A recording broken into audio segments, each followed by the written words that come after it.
নমস্কার, সকলকে স্বাগত।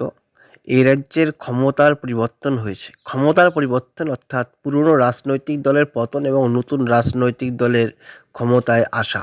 সেই প্রেক্ষাপটে নতুন নতুন নিয়ম এবং নতুন নতুন ভাবধারা চালু হয়েছে। সেই ভাবধারাগুলোর মধ্যে government of West Bengal finance department audit branch 13ই ডিসেম্বর 2000 সালে যে মেমোরেন্ডাম প্রকাশ করেছিল, সেই মেমোরেন্ডাম মোতাবেক যেমন কর্মচারীদের এভরি স্টাফ আর অফিসারদের অ্যাটেন্ডেন্স রেজিস্টার নিয়ে যে অর্ডার ছিল, সেই অর্ডার লক্ষ্য করুন।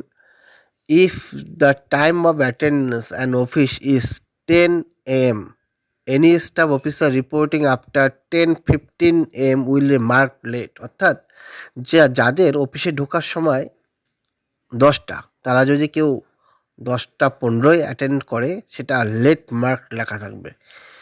একই রকম যদি কোনো অফিস স্টার্ট শুরু হয় 8টার সময়, যদি কেউ 8:15 আসে, সেটা লেট মার্ক লেখা থাকবে।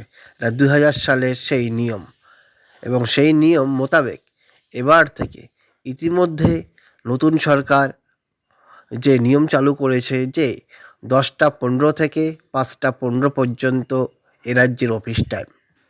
এই মেমোরেন্ডামের উল্লেখ ছিল সেই 13 ডিসেম্বর 2000 সালের নতুন সরকার যে মেমোরেন্ডাম প্রকাশ করেছে। এতে সকল কর্মচারী এবং অফিস সংস্কৃতি ঠিক রাখার জন্য এই মেমোরেন্ডামটি প্রকাশ করেছে। ধন্যবাদ।